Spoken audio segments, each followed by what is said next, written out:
for something else. Now, I know one could make an argument that the Marvel films and the Marvel Cinematic Universe doesn't do that, but they've never had anything as significant as a crawl like Star Wars does to go and work off of. And so, we Star Wars fans are used to seeing that, and I think that they should keep it.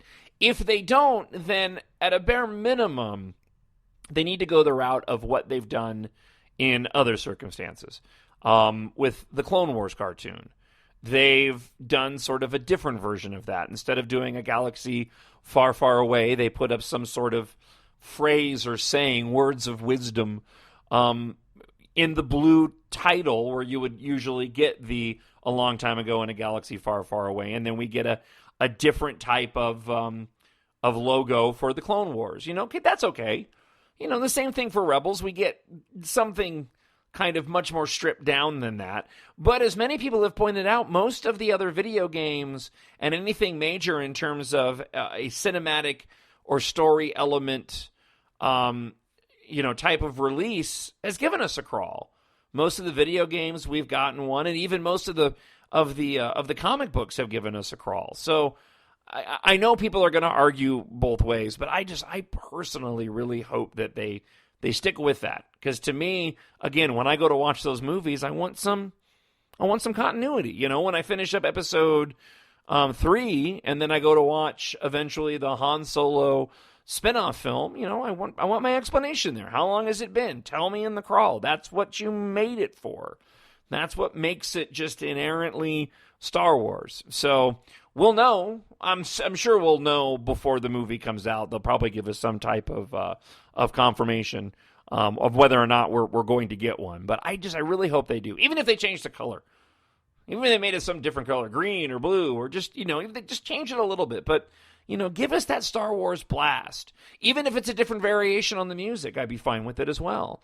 If they did something, maybe for Rogue One, it's a little more somber. Maybe they have the Star Wars title pop up and it's a different arrangement, something that has, it tonally is a little bit more darker, a little bit more ominous with a crawl that comes up. See, that to me would be, okay, the best of both worlds. We can set it apart from the saga films that'll always have the Star Wars fanfare and then the yellow logo and the yellow crawl with something a little bit different. We'll allow them to do the crawl, but have it go and fit the movie, perhaps in a different way based off the tone of what the director is going for. And that's it. That wraps up episode number 54 of the My Nerd World Star Wars podcast. Once again, thank you so much for downloading the podcast. I really do appreciate it. It's something that I do for my personal love of Star Wars. And again, I hope you enjoy listening to it as much as I enjoy doing it. As always, follow me on Twitter at John Justice, Jon, John Justice. You can find me on iTunes. Subscribe to the podcast. Leave me a rating there. Drop me an email, talkshownerd@gmail.com. And we'll be back again next week for episode number 55, and we'll see what this week brings us in terms of Star Wars news. So until then, may the Force be with you, always. My Nerd World.